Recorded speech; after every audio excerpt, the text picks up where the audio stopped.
My name is Paul Santos and welcome to the very first episode of the PDS show. And to kick things off for my first ever YouTube show, this is going to be a show that we talk about all things Backlash. All things from quite possibly one of the greatest PLEs that I have ever seen. And this was down to one thing, and that was down to the crowd reaction.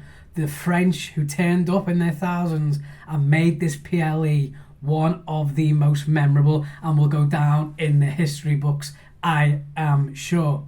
So, enough of that. Let's get straight into the action and review the very first match that kicked off this amazing event. So, Backlash, it kicked off with Michael Cole announcing all the matches, and there was previews of all the different wrestlers as they made their way into the LDLC arena in Lyon, France. And it was just hyped up by Michael Cole, but you could barely hear him because the crowd from start to finish were absolutely electric and made this PLE just stand out above others that we have seen in the past. So Michael Cole, he announces the ring, he announces the competitors, the matches, and then the crowd are waiting. What is going to be the first match of the night? And bang, Kevin Owens' music hits, and Kevin Owens makes his way to the ring. Slowly, I might add, as you could just see in his face that he was soaking up the reaction and the adulation from the crowd, and just taking the time to let it all sink in, which was a good and sort of nice thing to see. But then this just went to a whole new level when Randy Orton's music hit, because for crowds that are normally synonymous with singing songs, it's normally the theme tune of Cody Rhodes, Edge, CM Punk, Judas for Chris Jericho. I've not really seen this before with Randy Orton, so to see Randy Orton walk down to the ring and be just amazed and like impressed visually from the reaction he was getting, and that his song was being sung word for word, was just impressive and an absolutely killer way to start the show. Then things turn obviously a bit sinister because Solo's music hits and the Bloodline, they make their way to the ring. Solo Sikoa, Tama Tonga, accompanied by, I must say, a bemused, confused, dishevelled Paul Heyman, who really is playing the part from a storyline point of view to perfection. He doesn't really know what's going on, but he's just sort of like going along with it because that's what his orders are, on behalf of the tribal chief. He is the wise man to the Bloodline. So they're all in the ring. The referee's just about to signal for the bell, and before he can do that, bang, the match just doesn't even start, and chaos ensues inside the ring and outside the ring. Tonga, Sikoa, Orton and Kevin Owens just going at it, hell for leather, and before you know it, the producers, other referees, security, they're all making their way down to the ring, to no avail, I might add, because as Kevin Owens gets back in the ring, he gives a few of his stunners out to the security, and that just gets a huge response from the crowd. This then brings out Uncle Nick. Nick Aldis walks down the ring and basically just says, look, this isn't happening on my watch. If you're going to act like this, if you're going to throw all the rules out the window and just disregard any sort of order, then to hell with it. This match now is anything goes. It's no disqualification, no count out. This match is a street fight. And that got one of the biggest pops of the night from the crowd. They're loving it. The action then starts in the ring, then goes outside the ring with Kevin Owens and Tama Tonga, and then Solo Sikoa and Randy Orton. It even ends up in the crowd with both teams getting a considerable amount of offense. The match then makes its way back to the ring, and this is where Kevin Owens and Randy Orton take control with the use of kendo sticks and garbage cans and garbage can lids. and anything that they can get their hands on, basically really putting a number on Tama Tonga and Solo Sikoa. And you could see it with the kendo sticks. Everyone that was getting, was landing on the back of Tama Tonga. He had all these like welts on his back, and it was brutal. It was violence. It was what you wanted. This is what this match was built up to be. It was set up to be, and it was Owens and Orton just doing a number on the Bloodline. This then, to the cue of "We Want Tables" from the crowd, brought Owens and Orton to get the tables. It prompted them to get them, and one was set up outside the ring, and then the other one was set up inside the ring. And this is where we saw some great action. A frog splash from Kevin Owens from the apron to Tama Tonga on the outside, and then the match really changed when Solo Sikoa delivered a Samoan drop to the Viper Randy Orton inside the ring. And basically this was where then Tonga and Sikoa sort of took over the match, just beating down Kevin Owens. It was pretty much like a handicap match for a good few minutes, where every time Kevin Owens tried to get back in the match, it just couldn't happen. And then as the match went on, Tonga then has got a chair in his hand and he's about to land a decent shot onto Kevin Owens. Randy Orton comes back in the ring, and they have this like 30-second stare down where Tonga, with this just like crazy smile on his face, sort of says to Orton, "All right, let's go at it, let's have it." And then basically they go at it, hammer and tongue.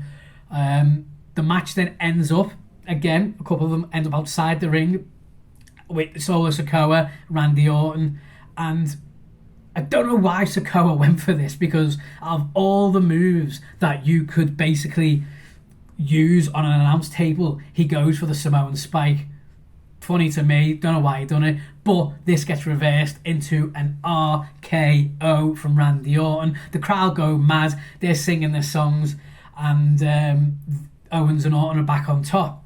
Inside the ring, a few nasty chair shots from Kevin Owens to Tama Tonga, basically put Orton in control. He sets up the chairs, and then a little bit of back and forth offense from Tonga and Owens results in the move of the match. A brainbuster off the top rope from Owens onto Tama Tonga through the chairs. A look of absolute disbelief from Paul Heyman as he is watching ringside. And this is it. This is where you think the match is over. But as we know with the Bloodline, it isn't. Owens goes for the pin. 1, 2. And just before the referee lands the third one, he gets pulled outside of the ring. And it's none other than Tanga Loa, the brother of Tama Tonga, makes his debut in WWE. I say debut, he was around 10 or so years ago. That's a story for a different day. But Tanga Loa then uses his influence, steel steps into the face of Randy Orton, another steel steps into the face of Kevin Owens. Kevin Owens is then out of it pretty much, and then Solo Sikoa takes over, lands the Uranagi, followed by a Samoan spike. 1, 2, 3. The Bloodline are standing tall, and they defeat Randy Orton and Kevin Owens. For me, this match had everything from violence to non-stop action to both teams, displaying good offense. From the storytelling point of view, from Paul Heyman, he just added another layer to this with his expressions and his mannerisms. And then we had a new member of the Bloodline in Tanga Loa. Everyone thought it would be Jacob Fatu. That is the road we thought we were going down. He had been scheduled to debut last week on SmackDown. That didn't happen. Everyone thought he would be the one to debut today. It didn't happen. That's another member waiting in the wings. But as things go, the Rogue Bloodline, as Michael Cole said, is on top and is set to rule and dominate SmackDown for weeks to come. I don't know how this is going to play out, but I am all in for it. And this match was a fantastic way to start Backlash. The second match of the night was for the WWE Women's Championship between Bayley, Naomi and Tiffany Stratton, and each of the three women got an absolutely fantastic welcome as their songs played and they made their way down to the ring. You can clearly see with Tiffany Stratton that there's something there, and with the crowd reactions from the Australian crowd in Perth for Elimination Chamber, and especially here in Lyon, that when she sort of goes outside of America, the crowd are really keen and hot and sort of, you know, into the Tiffy time sort of story. Naomi most probably got her greatest ring entrance of all time in terms of reactions. The crowd were into that, using the phone and the lights as like a firefly and sort of dancing along to Naomi's theme. And then Bayley just gets, wherever she goes in Europe, and now that she's a babyface even in America, she is the crowd's favourite wrestler, and they were just into it and singing along, doing the "Hey Bayley" song. I wanna know if you'll be my girl. So they love that, and Bayley she's on fire, and she was lapping it up. She's playing along with the crowd and started the match very well. A couple of near falls from each of the three women to kick things off, which resulted in the French 1, 2, only 2 song, which every time there was a near fall, they would be singing this song, like not only in this match but for every match on the card. They were just electric and really added like an extra layer to this match.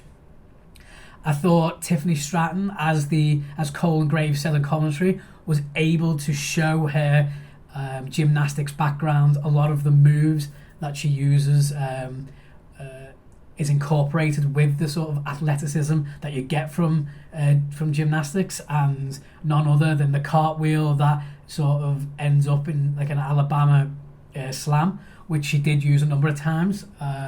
But yeah, she got that, which was a great bit of offense for Tiffany. You had the split-legged moonsault from Naomi off the top rope, which again showcased her athleticism. It resulted in a near fall. You had Bayley using her technical prowess and her ring smarts to sort of control the match at certain times. And as this match went on, the crowd were getting more and more into it. The match ended up outside at times, most notably towards the end of the match when when Naomi and Tiffany Stratton are going at it. This then led to another cartwheel into an Alabama slam, this time on the Graves and Michael Cole announce table, which was then followed by another cartwheel into an Alabama slam on Bayley from Tiffany Stratton, this time on the French announce table. Just when everything's looking good, Tiffy going to the crowd, it's Tiffy time, rolls them back into the ring, and then looks to use the move that she used on SmackDown a couple of weeks ago, the prettiest moonsault ever. But as she goes for the moonsault, Bayley and Naomi sort of roll out the way, and then as she comes back off the sort of turnbuckle on the opposite side, she then runs into a 3D, which was a nice little touch from Bayley and Naomi. That pretty much was the end of Tiffany Stratton in this match. Naomi then goes for a quick roll up to try and get the pin.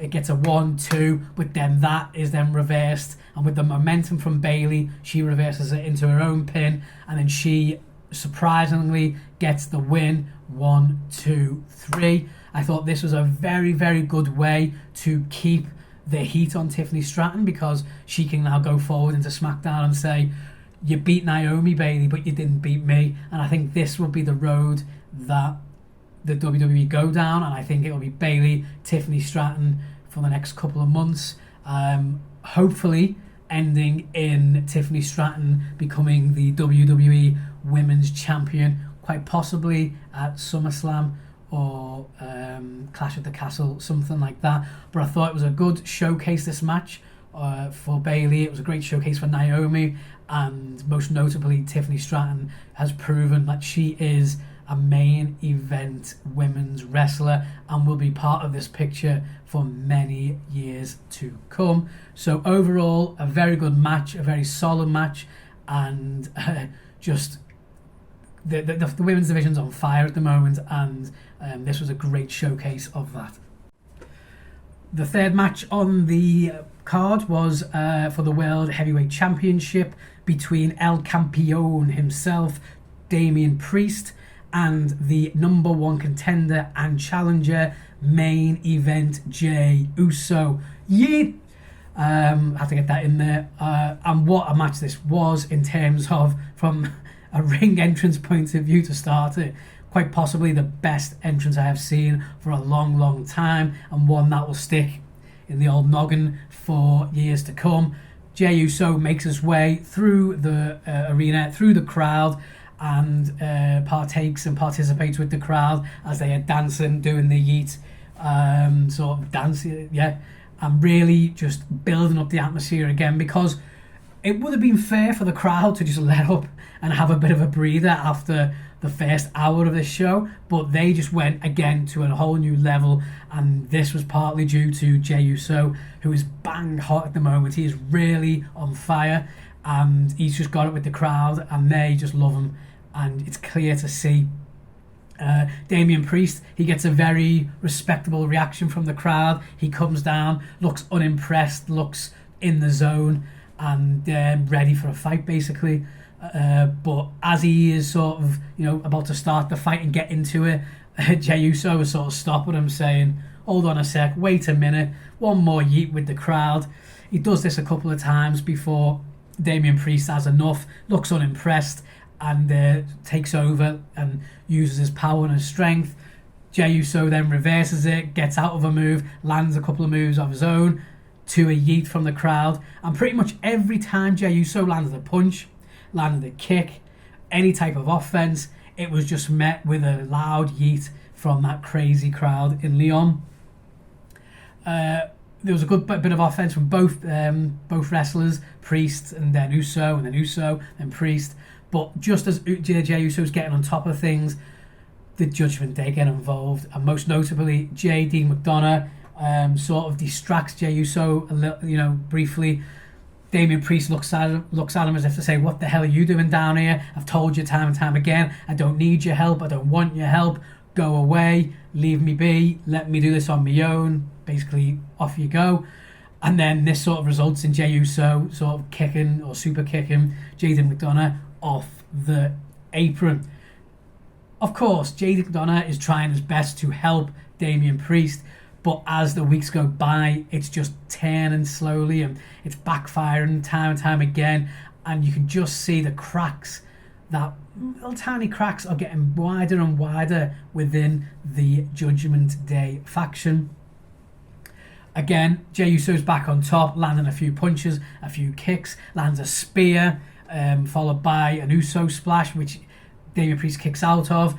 Again, every time he lands something, there's a yeet there, there's a yeet over here, there's a yeet over there. It's just Yeet City, basically. That's what it is. And then the second member of the Judgment Day to get involved, Finn Balor, he makes his way, tries to get involved, but that's to no avail, because Jey Uso is sort of on top of that, and he's got basically J.D. McDonough and Finn Balor under control. Damien Priest then takes control of the match once again and lands a South of Heaven chokeslam. You think that's it. You think, Jey Uso again, he's lost it due to interference, but not at this time, no. A South of Heaven chokeslam lands, and it's a 1-2, but a kick out from Jey Uso. The crowd go mad. The crowd didn't expect it. They're back into it. There's a slim chance that Jey Uso could potentially win this match. He goes for a super kick, he lands it, then he lands a spear, and he goes on top, and he finally lands the Uso splash. But as he goes for the 1, 2, 3, the referee is then sort of drawn to the foot on the rope from J.D. McDonough, who just gets Priest's foot on the rope at the right time. Jey Uso then sees this, and sort of dives outside the ring and takes out JD McDonough for the final time. But then as he gets back into the ring, the FU chants of JD are ringing around the arena, and Damian Priest basically takes over and recovers and gets the win due to a South of Heaven chokeslam off the top rope. The first South of Heaven chokeslam didn't work, so he had to just go that little bit up, just take it to a new level. He goes on the top rope, lands the South of Heaven chokeslam, gets the win. 1, 2, 3. The most interesting part of this match, and it was a solid match nonetheless, was the aftermath, where as Damian Priest has got his hand raised, Finn Balor and JD McDonough then get into the ring and start to beat down Jey Uso, albeit briefly, because Damian Priest sort of pulls them off and says, "What are you doing? That's enough. What are you getting involved for? I don't need you. Like I've told you time and time again, this is the Damian Priest show. This is nothing to do with you. Stay out of it." A little bit of back and forth with Finn Balor, which you could just see this is the angle that they're going to go down, a Balor and Damian Priest sort of showdown, and it's just setting up nicely, and a little bit of sprinkle of the magic dust from time to time in terms of just building this story slowly but surely. This is going to result in the implosion of the Judgment Day, but it was a great match nonetheless. A great showing from Jey Uso. I'm sure he'll have something to say on Raw this Monday night, but as Backlash sort of goes off into the sunset in terms of this rivalry, Damian Priest retains the World Heavyweight Championship and moves on to bigger and better things. The penultimate match of the card and the fourth one of the night was for the WWE Women's Tag Team Championships between the Kabuki Warriors of Damage Control and Bianca Belair and Jade Cargill. And this was, for me, the perfect showcase to elevate Jade Cargill and to elevate Bianca Belair and that story, where I think that will end up. This was the perfect time to build them, and it was the perfect wrestlers to build them with in a much lighter and smaller framed Asuka and Kairi Sane. And this was a great match in times. It was a bit not sloppy is the wrong word, but it was a bit confusing at times. But it starts off, as I say, the Kabuki Warriors come down, the crowd are into it. Bianca Belair, the crowd are into her. But Jade Cargill, which I'm quite surprised at, and I don't know why, but she got such a massive response, and the crowd was so hot for her that it just made her feel, and you can see by the presentation of Jade Cargill, that she is a bona fide superstar and will be a big player in the women's division for years to come. But the match was pretty much Belair and Asuka, who started it off quite well. In the wrestling was good. Again, good offense from both. Bianca Belair, showcasing her sort of power, and the technical side of the wrestling was definitely from Asuka. And then it changes when Kairi Sane comes into the ring, obviously being the smallest and the lightest of the four, and then Jade Cargill comes in, and the power, and I say the presentation, and just the presence she has in the ring was just so evident to see.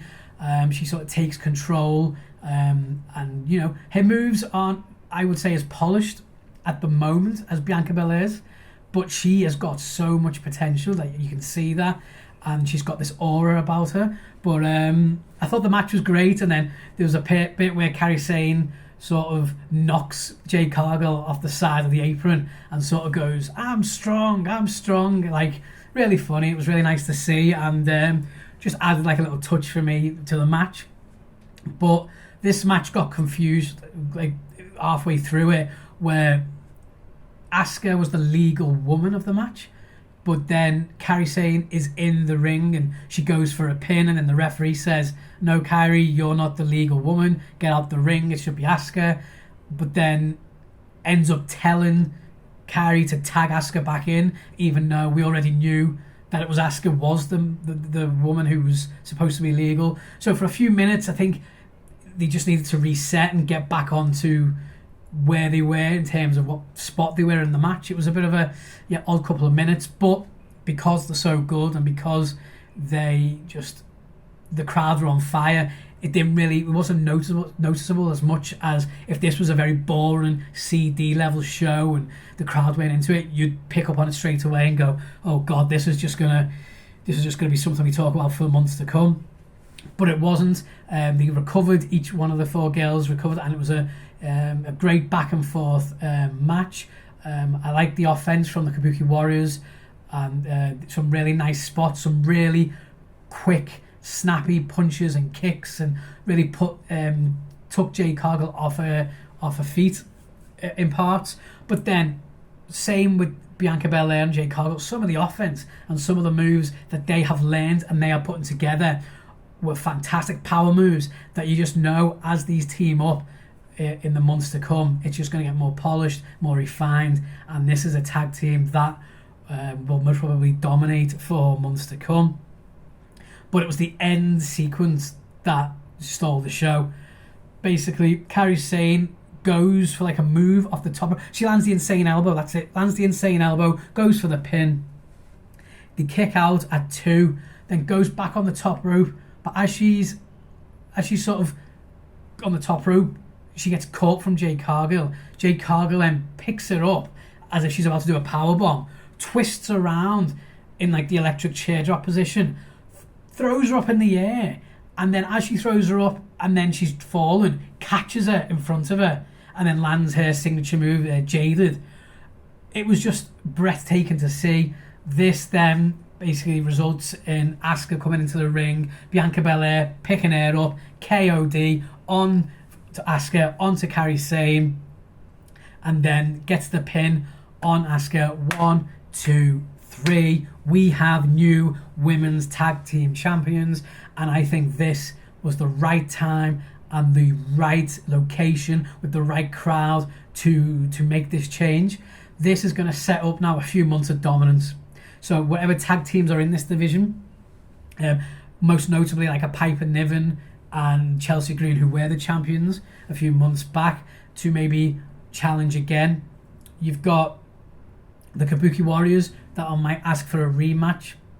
You know, you've got new wrestlers in like Bianca Davenport and the likes of Lyrie Valkyria on Raw, who are singles wrestlers, but you've got the likes of Natalia on these shows as well. You've got a Naomi who's on this show.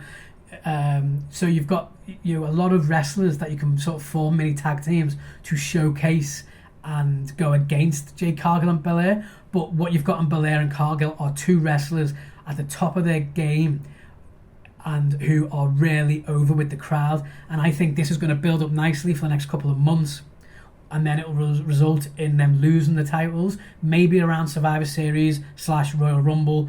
And then we will go into what I believe the WWE wants, and that's a Jade Cargill program against Bianca Belair at WrestleMania 41 next year. So yeah, it was a fantastic match, another showcase of Jade Cargill, and a thoroughly enjoyable part of the show. The final match and the main event of the evening was for the men's undisputed WWE Championship between the American Nightmare and the champion Cody Rhodes and the number one contender, the phenomenal AJ Styles.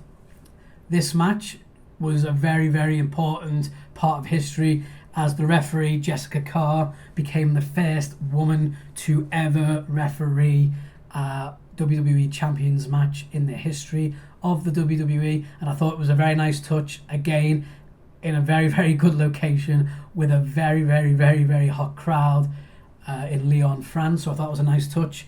And speaking of the crowd, 2.5 hours into this show, they'd been there even before this Backlash event had kicked off. They were still hot. They were ready. They were raring to go. They wanted the main event, and they were all in for this match.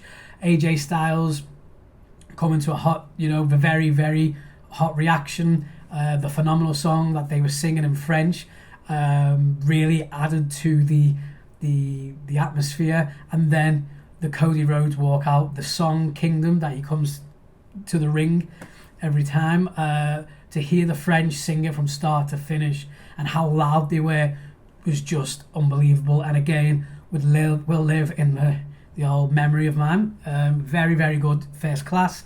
And this was a proper wrestling match. This was, a first time ever showcase between AJ Styles and the champion Cody Rhodes.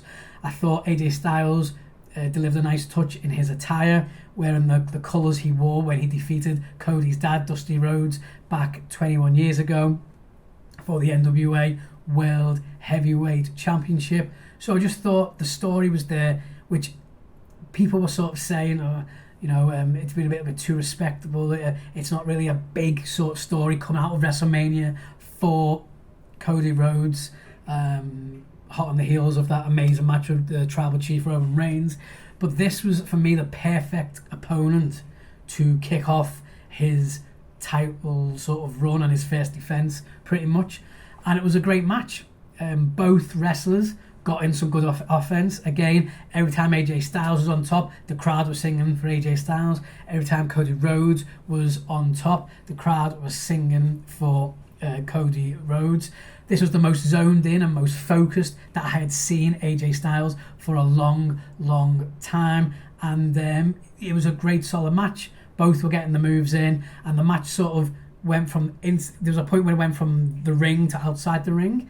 And it did make me laugh when AJ Styles is clearing the French announce table and the boos are ringing around the arena. Like, how dare you mess with our announcers and our announce table? Go and use go and use Cole Graves' announce table. So I thought that was a nice little touch, and did make me laugh somewhat. But yeah, the crowd were into it. It was back and forth from AJ and Cody Rhodes, and there was a bit where AJ Styles sort of picks up Cody Rhodes on the ring apron and lands like a move, like it was like a suplex, but not like a modified suplex, but he lands Cody Rhodes on his head, which again got great reactions. And just as AJ Styles was about to get on top, this was quickly reversed as Cody Rhodes puts AJ Styles through the French announce table with a devastating powerbomb. Cody Rhodes then is getting the upper hand, takes him back into the ring. It's back and forth, and then AJ takes over and lands a springboard 450, which we've seen gets the job done in some instances, but not tonight. It results in a near fall. AJ Styles then lands a burning hammer, which we haven't seen for a long time, onto Cody Rhodes. Another great move and another near fall. Then Cody Rhodes then gets a bit of offense using his disaster kick, a Cody cutter, and then a bit of vintage Dusty Rhodes with the old punches and the bionic elbow. And then after a couple of reversals from like the Crossroads and the Styles Clash, Cody Rhodes goes for like the biggest sort of move that changed the momentum. He lands a Cody cutter off the top rope, an absolutely amazing move, and then gets the job done as he lands the Crossroads. Only needed one of them on AJ to get the win and to retain the undisputed WWE Championship in his first defense. I thought it was a great match. It was a great showcase. I think this is the first of maybe 2 or 3 matches that we will get in this rivalry, because I think the story can evolve now that we've got the first one out the way. But nevertheless, Cody Rhodes rides into the sunset as the champion still, and leaves the French crowd with the tag of the best crowd ever, because this was a show that delivered in all aspects. So my final thoughts on the 2024 WWE PLE known as Backlash from Lyon, France is I give this a very high 4 croissants out of 5. I think this was a brilliant decision from Nick Khan, from Triple H, to take this PLE to Lyon, France and give this crowd a great card. a typical Triple H card with 5 matches, 5 very good high quality matches, and they delivered. Each one delivered. It was a very, very exciting show from start to finish. And when you have a show which is maybe here and then you have a crowd which is up here, that brings it up, and it just makes spectacle and an event that will stand the test of time and go down in history as one of the greatest PLEs. I think this is a perfect example of why the WWE should be going to these territories. We've seen it with the Elimination Chamber in Perth. We've seen it last year at Clash of the Castle in Cardiff. We've seen it now with Backlash at Lyon. I expect the same at Clash of the Castle in Glasgow, as well as Bash in Berlin. I think we are going to get crowds like this, and this makes these shows just as big and just as important as the shows that we're accustomed to in the likes of a Royal Rumble, a Survivor Series, a SummerSlam, and of course WrestleMania. So I hope you enjoyed the review. This is my first review, as I've said. It's only going to get bigger, it's only going to get better. There's going to be more content coming your way in the form of Raw reviews, SmackDown reviews, PLEs. I'll be sharing my top 5s, whether that's matches, wrestlers, finishes, event locations, top 5, ring attire. I don't know. I'm going to be bringing you a lot of WWE content because wrestling is cool again, and this is the perfect time to get involved and share my thoughts, I believe. If you want to subscribe, click the subscribe button. Follow me on Facebook, follow me on Instagram. All the links will be in the description below. But yeah, thank you for watching and listening and hearing my thoughts on Backlash, and I will see you very soon with my review of Monday Night Raw. Have a good one.